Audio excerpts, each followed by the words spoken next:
Bismillahirrahmanirrahim. Assalamualaikum warahmatullahi wabarakatuh.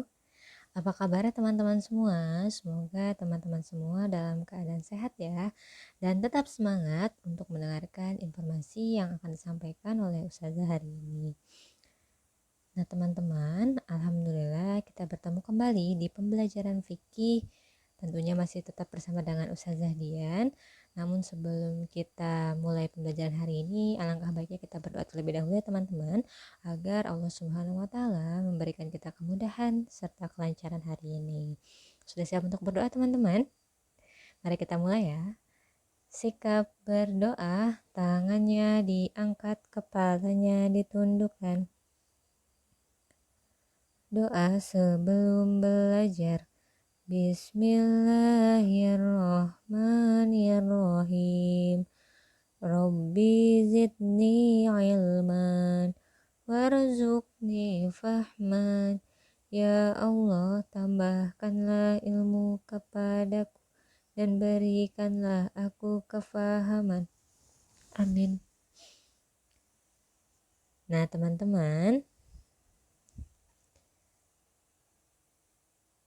hari ini insya Allah materi kita di pembelajaran fikih yaitu mengenai sholat jamak dan qashar. Nah, agar kita mengetahui seperti apa sholat jamak dan juga sholat qashar, mari kita bahas satu persatu ya teman-teman. Oke, untuk pembahasannya sendiri, yang pertama di sini ada jamak sholat, lalu yang kedua ada qashar sholat, yang ketiga ada jamak dan qashar sholat secara bersamaan. Nah, kita mulai dari yang pertama terlebih dahulu teman-teman. Oke, dari pengertian jamak sholat terlebih dahulu, jamak sholat yaitu mengumpulkan atau melaksanakan dua sholat wajib dalam satu waktu. Nah, misalnya nih teman-teman, sholat zuhur dengan sholat asar dan sholat maghrib dengan sholat isya. Dari Ibnu Abbas, dia berkata Rasulullah SAW menjamak antara sholat zuhur dan asar jika ada atas kendaraan dan menjamak antara maghrib dan isya. Nah teman-teman, sholat yang boleh dijamak itu yang tadi dua sholat wajib dalam satu waktu, yaitu pasangannya zuhur berarti dengan sholat asar, lalu sholat maghrib maka dengan sholat isya. Nah itu teman-teman. Lalu dari sholat jamak tadi dibagi menjadi dua teman-teman, ada jamak takdim dan ada jamak takhir. Nah, adapun tata cara pelaksanaannya yaitu seperti ini teman-teman. Untuk jamak takdim, nah kita pengertian terlebih dahulu ya. Jamak takdim yaitu mengumpulkan dua sholat wajib di waktu sholat yang lebih awal. Nah, seperti menjamak sholat zuhur dan asar itu di waktu zuhur teman-teman. Dan melaksanakan sholat maghrib dan isya di waktu maghrib. Nah, jadi ketika kita mau melaksanakan sholat jamak takdim berarti dilakukan di awal teman-teman. Nah, tadi pasangan sholat zuhur yaitu sholat asar. Nah ketika kita mau menjamak sholat zuhur dengan sholat asar maka dilaksanakan di awal teman-teman, berarti di waktu sholat zuhur. Lalu ketika kita mau menjamak sholat maghrib dan sholat isya maka kita akan melakukannya di awal teman-teman, yaitu ketika di waktu maghrib. Itu disebut dengan jamak takdim, yaitu melaksanakan sholat yang lebih awal. Nah cara pelaksananya sendiri teman-teman, di sini yang pertama yaitu melaksanakan sholat yang waktunya lebih awal terlebih dahulu, yaitu zuhur atau maghrib sesuai bilangan rakaat keduanya. Nah untuk sholat zuhur berarti 4 rakaat ya teman-teman. Untuk sholat maghrib berarti 3 rakaat, kemudian diakhiri dengan salam. Yang kedua, bangkit dari duduk kemudian melaksanakan sholat kedua, yaitu tadi sholat asar atau sholat isya sesuai dengan bilangan rakaatnya, yaitu asar 4 rakaat dan isya 4 rakaat, lalu kemudian diakhiri dengan salam. Nah jika melaksanakan sholat secara berjamaah maka disunahkan untuk iqomah terlebih dahulu, baik sebelum melaksanakan sholat pertama maupun sebelum melaksanakan sholat kedua. Nah jadi teman-teman akan melaksanakan sholat jamak takdim maka teman-teman jumlah rakaatnya tetap sama, tapi yang pertama kali dilaksanakan adalah sholat yang lebih awal terlebih dahulu. Tadi misalnya sholat zuhur dan sholat asar, nah berarti sholat zuhur terlebih dahulu teman-teman 4 rakaat, lalu baru setelah itu yang selanjutnya adalah sholat asar teman-teman, yaitu 4 rakaat, tetap sesuai dengan bilangan rakaatnya. Nah lalu yang selanjutnya adalah jamak takhir teman-teman. ada jamak takhir, yaitu 2 sholat di waktu sholat yang lebih akhir. Nah, berarti yang tadi awal berarti sekarang akhir teman-teman. Nah, seperti menjamak sholat zuhur dan asar di waktu asar dan melaksanakan sholat maghrib dan isya ini di waktu isya. Nah, untuk jumlah rakaatnya tetap sama teman-teman. Nah, adapun tata cara pelaksanaannya, yang pertama yaitu meniatkan akan menjamak sholat secara takhir ketika masuk sholat yang awal. Ketika waktu sholat awal, misalnya di waktu sholat zuhur atau maghrib, teman-teman meniatkan untuk melaksanakan jamak takhir. Berarti nanti dilaksanakan di waktu asar ataupun isya. Nah, melaksanakan sholat yang waktunya lebih awal terlebih dahulu, yaitu sholat zuhur atau maghrib, tetapi boleh juga untuk jamak takhir ini mendahulukan sholat yang pada waktunya. Nah, misalnya sholat zuhur dan asar. Nah, ketika teman-teman mau melaksanakan secara jamak takhir, maka dilakukan di waktu asar, maka boleh teman-teman melaksanakan sholat asar terlebih dahulu 4 rakaat, baru kemudian dilanjutkan dengan sholat zuhur 4 rakaat. Nah, terutama ketika memang sholat asar tersebut dilakukan secara berjamaah bersama dengan imam yang memang tidak sedang safar teman-teman, atau sedang tidak dalam perjalanan. Jadi lebih diutamakan terlebih dahulu ketika ada sholat asar berjamaah di sana, maka teman-teman sholat berjamaah asar terlebih dahulu, baru setelah itu menjamak takhir sholat zuhurnya. Lalu yang ketiga ada bangkit dari duduk kemudian melaksanakan sholat kedua, yaitu sholat asar atau isya sesuai dengan bilangan rakaatnya, kemudian diakhiri dengan salam. Nah, selanjutnya, jika melaksanakan sholat secara berjamaah, disunahkan untuk iqomat terlebih dahulu, baik sebelum melaksanakan sholat pertama maupun sebelum melaksanakan sholat kedua. Yang kelima, boleh menjamak takdim antara zuhur dan asar atau maghrib dan isya bagi orang yang bermukim teman-teman, tidak bepergian. Jika dalam kondisi memang hujan lebat saat itu, nah ketika masuk sholat pertama. Yang keenam, juga boleh menjamak takdim atau takhir bagi orang yang sedang sakit. Nah, memang ketika kita mau melaksanakan sholat seperti ini, sholat jamaah seperti ini harus ada uzur syar'inya teman-teman. Jadi memang kondisinya saat itu tidak memungkinkan, maka boleh dijamak takdim atau jamak takhir.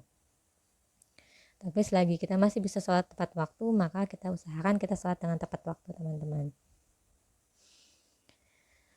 Kayak sekarang pengertian qashar sholat. Nah, seorang musafir disunahkan untuk melakukan qashar, yaitu menyingkat sholat wajib yang 4 rakaat menjadi 2 rakaat.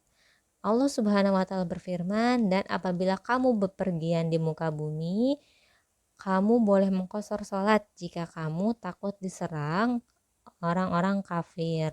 Quran surat An-Nisa ayat 101. Nah, teman-teman, untuk sholat qashar ini yaitu menyingkat sholat wajib yang 4 rakaat ya teman-teman. Berarti 4 rakaat itu zuhur, asar, dan isya. Nah, menjadi 2 rakaat. Lalu untuk maghrib bagaimana? Untuk maghrib tetap bilangannya yaitu 3 rakaat teman-teman.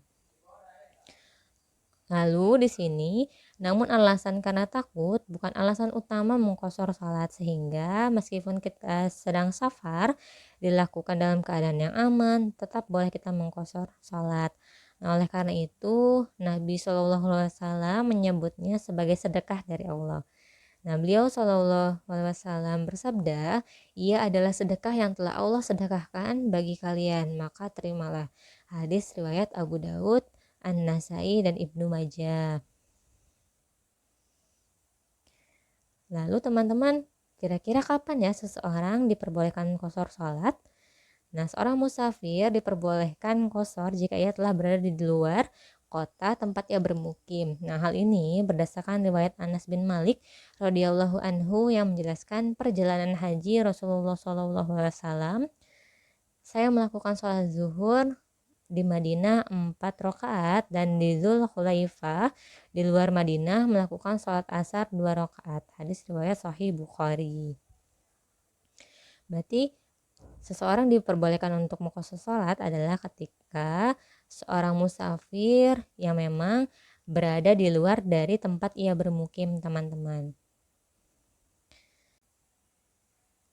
Nah, yang selanjutnya di sini ada berapa jarak minimal untuk kita dapat mengqashar salat. Nah, tentunya di sini jika kita melihat dari Quran surat An-Nisa ayat 101, ia berlaku untuk umum teman-teman, baik itu perjalanan jauh maupun perjalanan yang dekat. Nah, para ulama di sini tentu berbeda pendapat teman-teman terkait dengan jarak seseorang dapat melakukan qashar salat, hingga lebih dari beberapa pendapat ya teman-teman. Nah, hadis yang dapat kita jadikan sebagai rujukan yang kuat dalam permasalahan ini adalah yang diriwayatkan oleh Anas bin Malik. Ia berkata, jika Rasulullah SAW keluar dalam perjalanan 3 mil atau 3 farsah, nah Nabi SAW sholat 2 rakaat. Hadis riwayat Muslim. Nah, teman-teman, jika kita merujuk pada hadis ini, maka perjalanan 3 mil atau 3 farsah ini berarti adalah 5 km, teman-teman. Nah, tentu ya teman-teman, ketika kita melihat di zaman Rasulullah SAW dengan di zaman kita, 5 km itu jika di zaman Rasulullah SAW itu 5 km sangat jauh teman-teman, karena bisa ditempuh dengan berjalan kaki ataupun menaiki unta. Nah, berbeda dengan di kita, ketika kita sekarang jarak 5 km ini biasa dilalui dengan kendaraan bermotor, maka bisa saja beberapa menit sudah sampai. Nah, adapun hadis lain yaitu dari Ibnu Qayyim. Nah, Ibnu Qayyim ini berkata bahwa untuk perjalanan ini tidak terpaku pada jaraknya teman-teman, seberapa jauh jaraknya, tetapi dilihat dari seberapa berat perjalanannya. Nah, contohnya teman-teman, ada seorang pemuda yang sedang melakukan perjalanan misalnya ke Yogyakarta dan ke Jakarta. Nah, mungkin saja ketika ke Yogyakarta itu menggunakan pesawat terbang teman-teman, dan dapat ditempuh dengan mungkin waktu 1 jam. Tapi kita lihat teman-teman, jarak ke Jogja itu kan cukup jauh ya daripada ke Jakarta. Tapi ketika saat itu dapat ditempuh dengan menggunakan pesawat terbang, sehingga mungkin saja bisa 1 jam sampai. Lalu ke Jakarta itu kan memang jaraknya dekat teman-teman. Tapi ketika dilalui dengan menggunakan mobil atau kendaraan bermotor, maka bisa saja beberapa jam teman-teman, karena kondisinya mungkin yang sangat macet saat itu. Nah, untuk Ibnu Qayyim ini melihat dari seberapa berat perjalanannya seseorang tersebut dapat melakukan qashar salat. Tapi kembali lagi, ketika kita menggunakan hadis ini, hadis rujukan Anas bin Malik ini, yang diriwayatkan oleh Anas bin Malik ini, maka perjalanan yang diperbolehkan untuk mengqashar salat yaitu 3 mil atau 3 farsah atau 5 km teman-teman. Lalu, adapun di sini ada tata cara pelaksanaan qashar salat, yaitu yang pertama, berniat melakukan qashar setelah berwudu atau tayamum jika memang tidak ada air. Yang kedua, melaksanakan sholat 2 rakaat seperti sholat subuh teman-teman. Yang ketiga, duduk tasyahud akhir pada akhir rakaat kedua dan melakukan salam. Lalu, nah di sini ada jama' dan qashar secara bersamaan. Nah, jama' qashar yaitu menggabungkan jama' dan meringkas qashar salat. Nah, menggabungkan itu berarti jama' ya teman-teman, sementara meringkas yaitu qashar. Nah, salat yang boleh dijama' yaitu salat zuhur dengan asar dan maghrib dengan isya, dengan mengqashar setiap rakaat yang 4 rakaat menjadi 2 rakaat, yaitu ada zuhur, asar, dan isya. Jadi teman-teman, jama' qashar ini adalah menggabungkan dan juga meringkas salat. Nah, menggabungkan tadi berarti ada 2 yang digabungkan ya teman-teman. Yang pertama yaitu sholat zuhur dan sholat asar, lalu ada sholat maghrib dan sholat isya. Lalu setelah digabungkan itu dikosor teman-teman, yaitu diringkas. Nah, kita lihat yang boleh diringkas adalah sholat yang 4 rakaat. Berarti ketika kita mau mengkosor zuhur dan asar, berarti kita boleh meringkasnya, berarti zuhur 2 rakaat, asar pun 2 rakaat teman-teman. Nah, ketika sholat isya dan sholat maghrib dan sholat isya, maka yang boleh dikosor yaitu, yang boleh diringkas yaitu hanya sholat isyanya saja. Sholat maghribnya bagaimana? Sholat maghrib tetap 3 rakaat teman-teman. Jadi digabungkan dan juga diringkas jumlahnya. Nah, tata cara pelaksanaan jama' dan qashar secara bersamaan ini dalam pelaksanaannya sama seperti menjama' sholat fardu yaitu zuhur dan asar serta maghrib dan isya dengan mengqashar atau meringkas setiap sholat yang 4 menjadi 2 rakaat. Nah, caranya tetap sama teman-teman. Tadi seperti menjamak sholat fardu. Jadi kita melaksanakan misalnya di awal ketika kita mau melaksanakan sholat zuhur dan sholat asar di awal waktu. Nah, berarti kita bisa melakukannya zuhur 2 rakaat terlebih dahulu, baru setelah itu asar 2 rakaat. Pun sama ketika kita mau melaksanakan maghrib dan isya di waktu maghrib. Nah, kita bisa melaksanakan sholat maghrib terlebih dahulu 3 rakaat, baru setelah itu sholat isya 2 rakaat, teman-teman. Yang pasti yang harus diringkas adalah sholat yang 4 rakaat. Untuk sholat maghrib itu tetap 3 rakaat saja. Nah, alhamdulillah teman-teman, kita sudah sampai di akhir pembahasan kita. Untuk kesimpulan hari ini yaitu sholat jamak, yaitu mengumpulkan atau melaksanakan 2 sholat wajib dalam satu waktu. Nah, sholat qashar yaitu menyingkat sholat wajib yang 4 rakaat menjadi 2 rakaat. Ingat ya teman-teman, sholat jamak yaitu artinya mengumpulkan 2 sholat wajib dalam satu waktu, yaitu ada sholat zuhur dengan sholat asar, sholat maghrib dengan sholat isya. Lalu sholat jamak dibagi menjadi 2, teman-teman, harus diingat, yaitu ada jamak takdim dan jamak takhir. Jamak takdim dilaksanakan di awal waktu dan jamak takdim di akhir waktu. Lalu untuk sholat qashar yaitu menyingkat sholat wajib yang 4 rakaat menjadi 2 rakaat. Nah, sholat teman-teman, untuk sholat qashar ini yang boleh diringkas yaitu sholat zuhur, sholat asar, sholat isya. Berarti sholat zuhur menjadi 2 rakaat, sholat asar menjadi 2 rakaat, dan sholat isya menjadi 2 rakaat. Tapi tetap teman-teman harus sesuai dengan ketentuan. Pastikan tidak sembarangan kita mengqashar sholat. Harus ada uzur syar'inya. Nah, teman-teman, hikmah yang bisa kita dapatkan hari ini yang pertama yaitu meringankan dan memudahkan umat Islam untuk menunaikan sholat dalam perjalanan.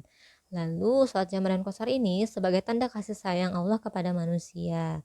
Yang ketiga, tentunya agar sholat fardu dapat dilaksanakan dalam keadaan dan kondisi apapun. Nah, teman-teman, itu adalah hikmah yang bisa kita dapatkan ketika kita mempelajari materi ini. Oke, proyek kita di hari ini yaitu teman-teman akan membuat resume atau rangkuman mengenai informasi materi yang terdapat di dalam video pembelajaran. Lalu teman-teman tuliskan rangkuman tersebut pada buku tulis fikih secara individu. Yang ketiga, setelah tuntas, teman-teman silakan dokumentasikan proyek dalam bentuk foto, lalu silakan teman-teman kirimkan ke dalam classroom. Oke teman-teman, alhamdulillah pembahasan kita hari ini sudah tuntas. Terima kasih banyak teman-teman yang sudah mendengarkan dan sudah menyimak materi hari ini hingga tuntas. Mohon maaf apabila dari Ustazah Dian ada kesalahan dalam menyampaikan informasi hari ini. Sebelum kita akhiri kegiatan kita hari ini, mari kita tutup dengan membaca hamdalah bersama-sama ya teman-teman. Sudah siap? Mari kita mulai. Sikap berdoa, tangannya diangkat, kepalanya ditundukkan. Membaca hamdalah bersama-sama. Alhamdulillahirabbil alamin. Segala puji bagi Allah Tuhan semesta alam. Amin. Terima kasih banyak teman-teman. Akhirul kalam Ustazah ucapkan wassalamualaikum warahmatullahi wabarakatuh.